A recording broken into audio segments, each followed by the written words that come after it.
Folha de São Paulo mostra que o desgoverno e destruição do cachaceiro descondenado sabia dos atos do 8 de janeiro. Agora ficou ruim, muito ruim mesmo. Se houve uma farsa, ela começou a se desfazer, ou melhor, a cair por terra. Uma reportagem do jornal A Folha de São Paulo, veja bem, da Folha de São Paulo, que já foi aliada do governo, complicou a vida de todas essas autoridades que estavam insistindo em sustentar a narrativa golpista de 8 de janeiro. E agora está todo mundo correndo para montar uma outra narrativa que justifique o porquê de não terem sido tomadas medidas imediatamente depois de saberem o que aconteceria no dia 8 daquele janeiro. Tanto a ABIN quanto a direção da Polícia Federal não quis comentar a reportagem da Folha. Querem ganhar mais tempo para pensar em uma resposta que sustente a narrativa que possivelmente irão apresentar mais tarde. Mas não há nada escondido que não venha a ser descoberto ou oculto que não venha a ser conhecido. O que vocês disseram nas trevas será ouvido à luz do dia, e o que sussurraram aos ouvidos dentro da casa será proclamado dos telhados. Evangelho de Lucas, capítulo 12, versículos 2 e 3. Uou! Está na Bíblia e é impressionante. Chega uma hora que a mentira não se sustenta mais. Os pilares começam a ruir. Gente que participa, se aborrece, não aguenta mais e resolve abrir a boca. Não se pode controlar uma farsa onde há muitos envolvidos. Uma hora alguém dá com a língua nos dentes. E é isso, justamente isso que está acontecendo neste exato momento. O jornal mostra que o atual diretor da Polícia Federal foi avisado por inúmeros relatórios enviados pela ABIN sobre o que poderia acontecer, incluindo a possibilidade de atos violentos nos dias vindouros. A ABIN informou, inclusive, e com antecedência, sobre a manifestação na porta do prédio da PF em Brasília, que terminou com aquele quebra-quebra todo e ainda a prisão do cacique Gererê. O cacique, lembra disso? Aquilo foi no dia 12 de dezembro, ainda de 2000.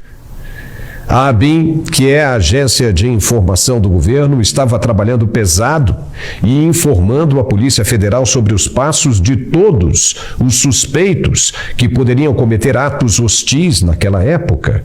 Sabia-se até quem eram as pessoas que estavam rondando o hotel onde o então presidente eleito estava hospedado em Brasília.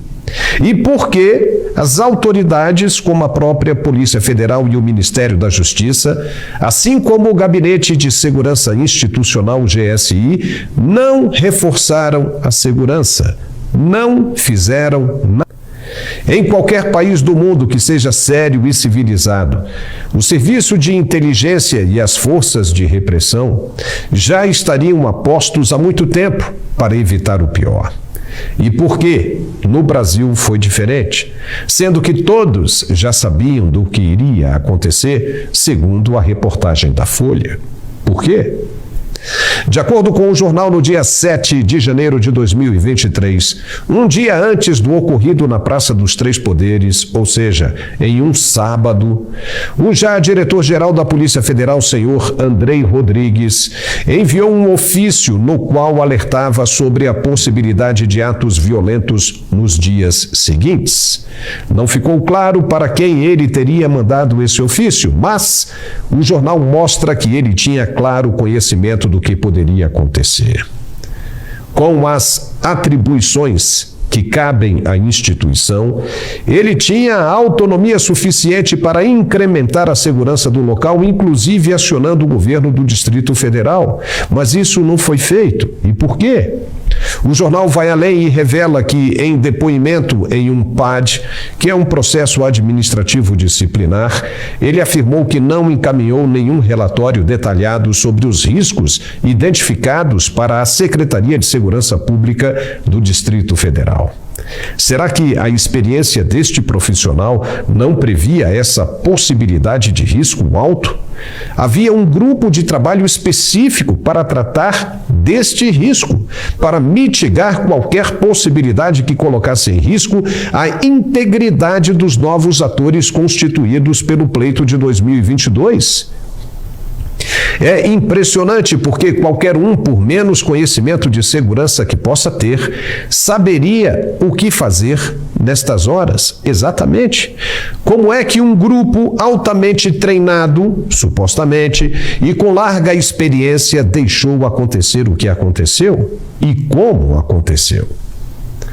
Se foram avisados, como mostra na reportagem, e não tomaram as devidas providências, previstas em protocolo, inclusive, então incorreram em crime grave de prevaricação, não tem outro jeito.